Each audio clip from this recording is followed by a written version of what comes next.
Olá, tudo bem com você? Seja bem-vindo a mais uma disciplina do nosso curso Java 8 para a Web.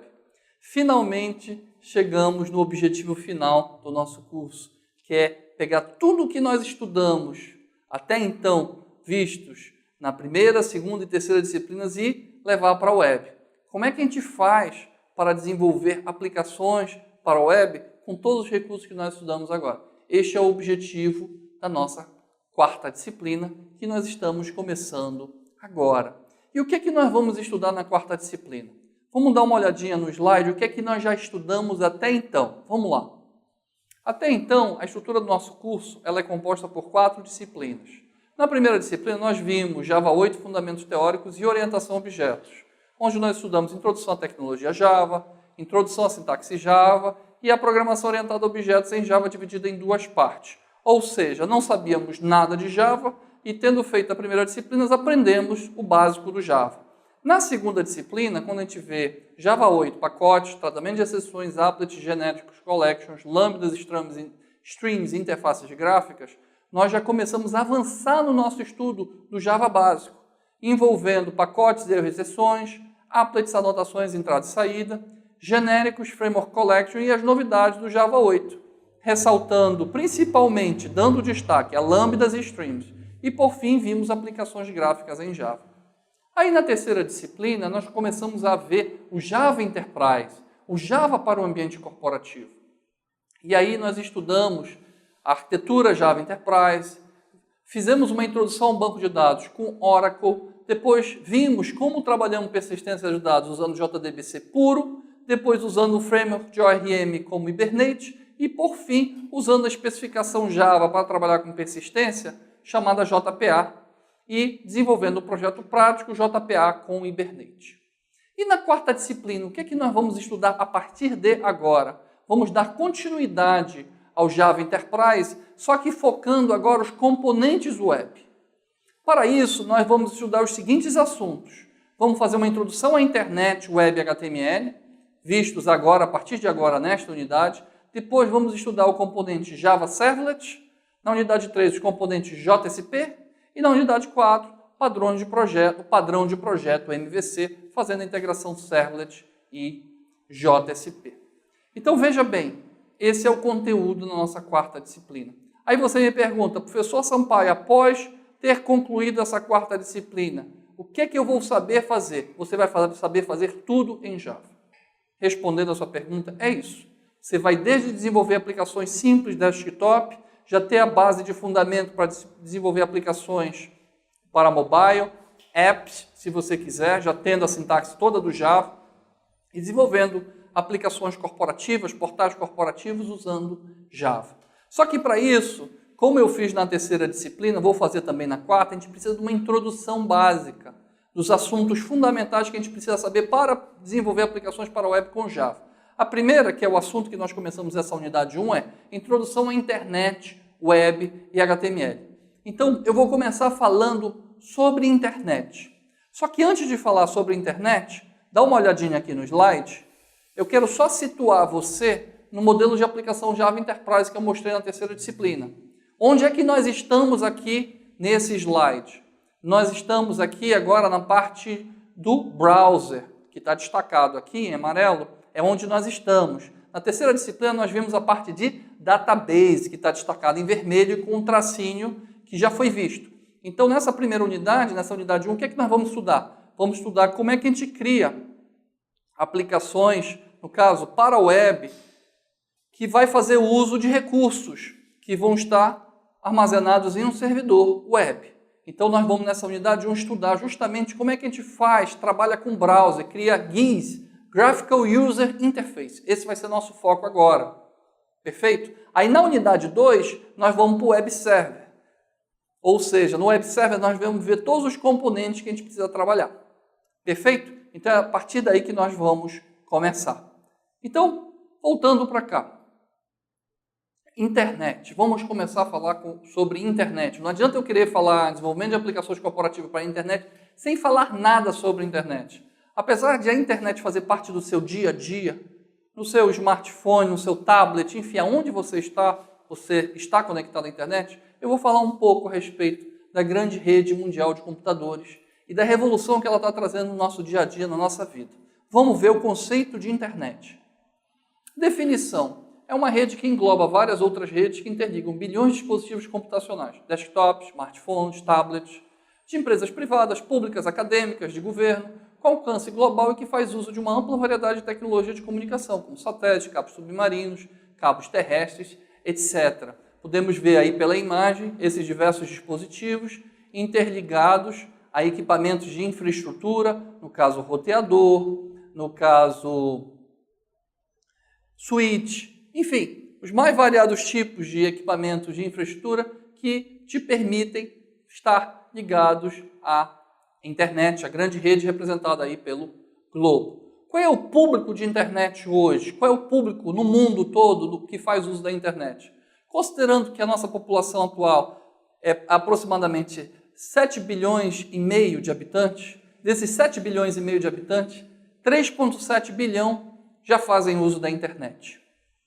Ok? Então 50% de penetração na população mundial. Desse mesmo público, 2,7 bilhão faz uso ativo de redes sociais, 37% da população.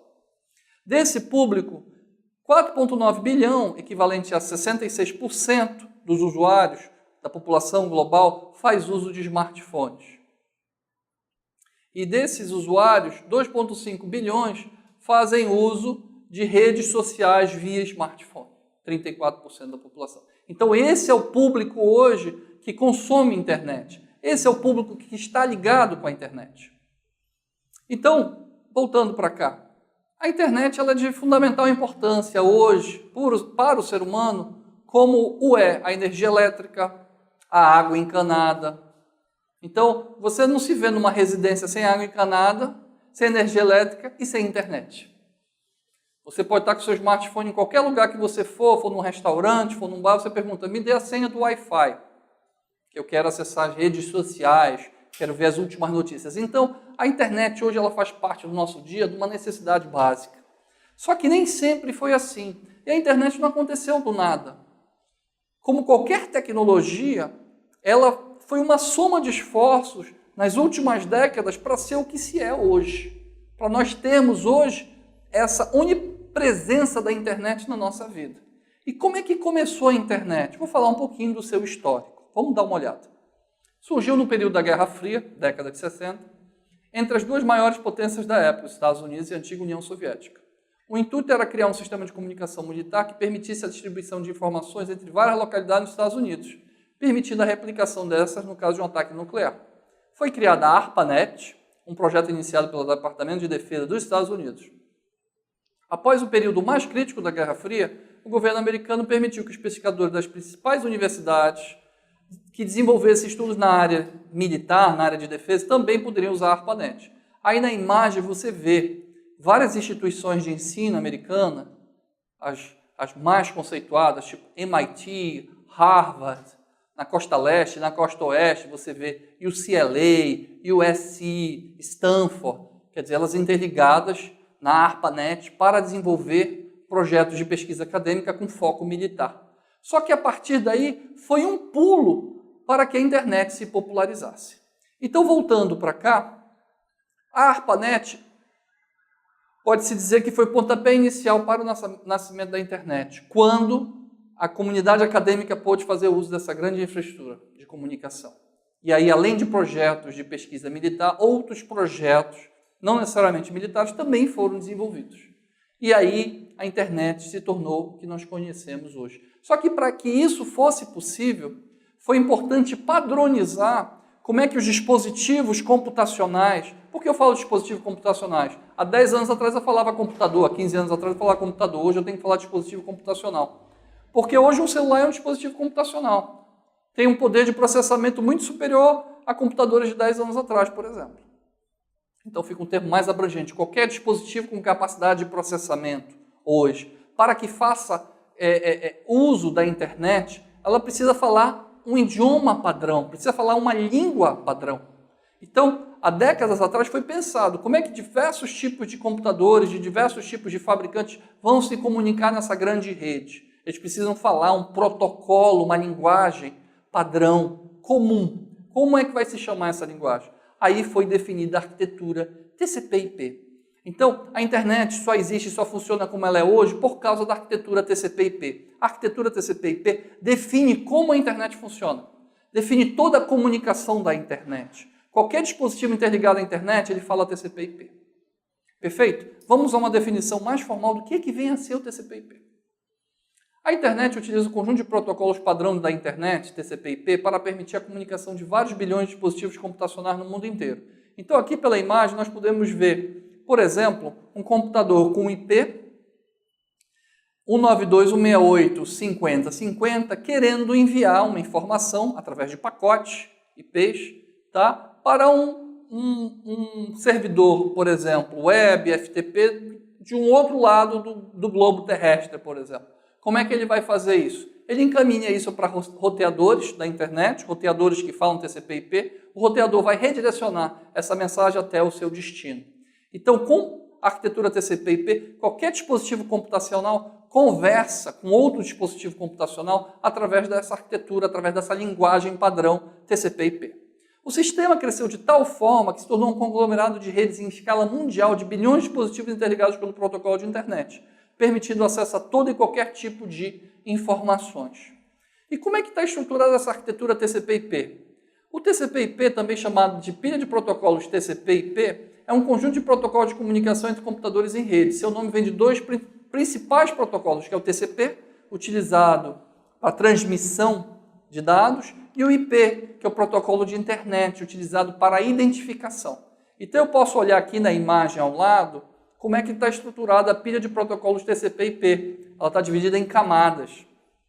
Então eu tenho a camada de infraestrutura, que é a parte física e de enlace. A parte física seria infraestrutura pura, seriam os cabos, fibra ótica, rádio. A partir daí eu tenho de enlace, como é que eu tenho acesso a essa infraestrutura. O mais popular é a Ethernet. Aí temos a 802.11, que é o Wi-Fi. A partir daí temos a camada de comunicação, interconexão, que viria a rede, que é a identificação, o IP versão 4, versão 6. Aí teríamos o transporte, que faz o transporte desses dados. Os protocolos mais comuns são TCP, UDP, RTP, para transmissão multimídia. E aí temos, na última camada, que é o que o usuário vê no final, que são as aplicações. É o web, que faz uso do HTTP, é o acesso remoto, que faz uso do Telnet, o SMTP, o FTP para transmissão de arquivos, entre outros protocolos, perfeito? Então você percebe o quão abrangente é a arquitetura TCP/IP. E aí você me pergunta, professor, quem é que controla a internet? Existe um controle centralizado da internet? Existe um dono para a internet? Na verdade, não existe um dono para a internet, mas existe sim um controle centralizado, pelo menos os seus protocolos de comunicação, principalmente no que diz respeito ao protocolo de internet. Quem tem esse controle é a ICANN. Vamos dar uma olhadinha no slide a respeito desse instituto. A internet não tem governança centralizada. A ICANN, Internet Corporation for Assigned Names and Numbers, órgão mundial responsável por estabelecer regras de uso da internet, é uma entidade sem fins lucrativos de âmbito internacional, responsável pela distribuição de números de protocolos de internet, IPs, e pelo controle de sistema de nomes de domínio de primeiro nível, DNS. Aqui nós temos um exemplo da sede da ICANN na Califórnia, nos Estados Unidos. Então, assim, não tem um controle centralizado, mas tem uma gestão de nomes, de resolução de nomes e de IPs. Na verdade, você tendo o controle sobre distribuição de nomes, resolução de nomes e distribuição de IPs, você acaba controlando a internet. Então, esse não tem, entre aspas, ok? Mas, como foram eles que desenvolveram tudo, é normal que eles também mantenham o gerenciamento de como está, até porque funciona muito bem. É uma solução muito bem pensada e funciona perfeitamente bem, ok? Além da ICANN, quem mais nós temos em termos de organização que é de fundamental importância para o avanço da internet? Nós temos o instituto conhecido como IETF. O IETF é um grupo internacional composto por técnicos, agências, fabricantes, fornecedores e pesquisadores, que se ocupa de desenvolvimento e promoção de padrões para a internet, em estreita cooperação com o W3C e a ISO e EC, em particular TCP/IP e o conjunto de protocolos de internet. O IETF tem como missão identificar e propor soluções e questões, problemas relacionados à utilização da internet, além de propor padronização das tecnologias e protocolos envolvidos. As recomendações da IETF são usualmente publicadas em documentos denominados Requests for Comments, que são as famosas RF6. Então, além do IETF, que é um organismo muito importante para definir padrões para a internet, nós temos a W3C, que eu vou falar mais adiante, e temos outros organismos internacionais que são de fundamental importância para o desenvolvimento da internet. Perfeito? E aí, tendo passado esse conceito basicão de internet para você que está me assistindo, chega a questão do seguinte: vem cá, e com toda essa arquitetura, toda essa infraestrutura, o que é que eu vou fazer uso? Você já sabe, eu não preciso nem lhe dizer a resposta. Basta olhar aqui no slide, aqui do lado no slide, que você vai ver quais são os serviços que a internet te oferece, com mídias sociais, web, correio eletrônico, acesso remoto, colaboração, compartilhamento de arquivos, streaming e VoIP. Interessante observar que há 10 anos atrás, eu falando desse assunto, eu destacaria a web como o serviço mais importante da internet. Só que de 10 anos para cá, muita coisa mudou. A web continua tendo a sua importância? Sim, sem sombra de dúvida. Cada vez mais temos mais pessoas integradas à internet via web, acessando páginas de informação na web, fazendo compras através de sites de comércio eletrônico. Então, é a primeira porta de entrada de um usuário de internet é a web. Só que hoje nós temos o streaming, quer dizer, streaming on demand, vários serviços aí fantásticos de distribuição de filmes pela internet, fazendo uso de streaming. Então, é um assunto hoje extremamente importante. E temos, não podemos deixar de falar, as mídias sociais, onde todo mundo fala, escreve o que quer, com repercussão no globo todo. Bem, então, além da web, eu destacaria esses outros dois serviços. Perfeito? Para a gente finalizar essa nossa primeira videoaula, vamos ver exercícios, vamos fazer exercícios de questões teóricas falando de internet. Perfeito? Vamos dar uma olhadinha. Exercício. Primeira questão. Considere as afirmativas abaixo. O acesso à internet é feito através de uma conexão de um computador a um provedor de acesso. Ou seja, uma empresa que provê acesso à internet aos seus clientes através da manutenção de uma infraestrutura tecnológica, tanto de hardware quanto de software. Linhas de telefone, computadores, roteadores, páginas, e-mail e outros. Perfeito. 2. A World Wide Web, ou Web, é uma rede mundial de computadores que fornece informações para quem se conecta à internet através de um navegador, browser, que descarrega essas informações, chamadas documentos ou páginas, servidores da internet ou sites para a tela do computador do usuário. Perfeito também. 3. Intranet é uma rede corporativa que se utiliza da mesma tecnologia e infraestrutura de comunicação de dados da internet, mas restrita a um mesmo espaço físico de uma empresa. Não é restrita ao mesmo espaço físico de uma empresa. Você pode ter uma empresa com uma matriz em São Paulo e filiais espalhadas no Brasil todo usando uma intranet. Não está errada essa terceira definição. Perfeito? Então, em relação à internet, a intranet correta apenas que se afirma 1 e 2, letra C. Vamos à segunda questão. O componente mais proeminente da internet é o protocolo de internet IP, que provê sistema de endereçamento na internet e facilita o funcionamento da internet nas redes. O IP versão 4, IPv4, é a versão inicial usada na primeira geração da internet atual e ainda está em uso dominante. Ele foi projetado para endereçar mais de 4,3 bilhões de computadores com acesso à internet. No entanto, o crescimento explosivo da internet levou à exaustão dos endereços IP versão 4. Uma nova versão do protocolo foi desenvolvida, denominada IP versão 6. Perfeito? Então, espero que você tenha gostado dessa videoaula. Um grande abraço.